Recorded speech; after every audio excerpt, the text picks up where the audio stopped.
रश्मि और अमर लॉकडाउन के चलते डेटिंग ऐप पर मिलते हैं। उसी बीच उनकी बॉन्डिंग बहुत अच्छी बन जाती है और दोनों एक दूसरे से प्यार करने लगते हैं। बस लॉकडाउन खत्म होते ही चट मंडी पट शादी। उससे पहले घर में बात तो कर लो। अरे माँ पापा कभी मना नहीं करेंगे। अमर की बात सुन रश्मि खुश हो जाती है। ऐसे ही दिन बीतते हैं और देखते ही देखते लॉकडाउन खुल जाता है, जिसके अगले ही दिन अमर अपने परिवार के साथ रिश्ता लेकर रश्मि के घर पहुंच जाता है। अभी लॉकडाउन खुला ही है और कोरोना तो खत्म भी नहीं हुआ, इसलिए ज्यादा कुछ ना करके अगले कुछ दिनों में छोटे फंक्शन के साथ शादी कर लेते हैं। अमर के पापा की बात पर सब सहमत हो जाते हैं। कुछ दिन बाद दोनों की शादी हो जाती है और रश्मि अपने ससुराल पहुंच जाती है। बेटा, शादी तो तूने अपनी मर्जी से कर ली, लेकिन बहू को बोल देना इस घर में हुक्म मेरा ही चलेगा, इसलिए अपना राज जमाने की कोशिश भी ना करें। माँ, रश्मि को यहाँ सिर्फ प्यार, आशीर्वाद और अपनापन चाहिए, पैसा या राज नहीं। बेटी की बात पर सास मुंह बनाए वहां से चली जाती है और अब वो हर रोज रश्मि को परेशान करना और ताने देना शुरू कर देती है। देखो, ये है आजकल की लड़की, इंटरनेट पर लड़कों से बातें करते हुए इन्हें शर्म भी नहीं आती, और यहाँ तो देखो कितनी सीधी सुशील बनकर दिखा रही है। मम्मी, शादी के रिश्ते वाले इंटरनेट ऐप से जब किसी को कोई दिक्कत नहीं है, फिर डेटिंग ऐप के जरिए मिलना किस तरह गलत हो सकता है? रश्मि के डेटिंग ऐप वाली बात सुन उसकी हैरान सास तुरंत तुनक कर पूरे घर को सिर पर उठा लेती है, जिसकी आवाज सुन अमर और उसके पापा भी वहां आ जाते हैं। हाय मेरी माता, इतना बड़ा झूठ! डेटिंग ऐप को इंटरनेट के जरिए मिली है बोलकर इस कलमुही को मेरे सर ला बिठा दिया। अरे नास पिटी, तुझे जरा भी शर्म नहीं आई? वहां न जाने कितने लड़कों से गुलू गुलू करके तुझे मेरा ही लड़का मिला था फंसाने के लिए।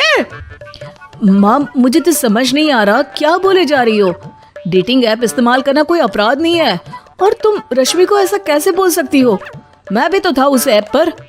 पहले उसके लिए माँ से झूठ बोला और अब लड़ाई कर रहा है। सास और अमर की बात सुनकर रश्मि हैरान खड़ी रहती है। अमर, तुमने घर में झूठ क्यों बोला? ये सब देख रही हो ना, इसी की वजह से झूठ बोलना पड़ा।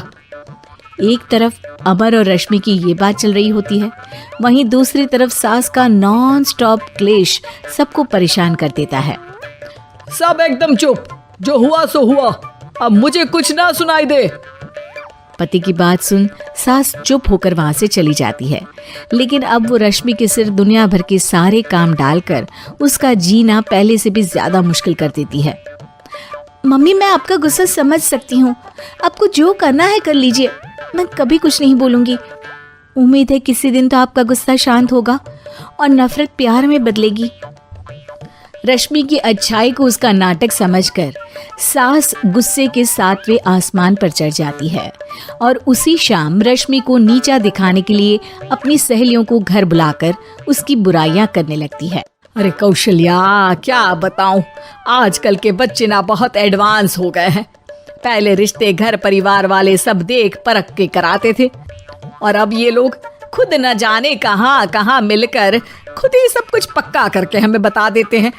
लड़की का कैसा दिन धर्म, कैसा ईमान, कैसा चरित्र कुछ नहीं पता, बस प्यार किया और घर लाकर बिठा देते हैं।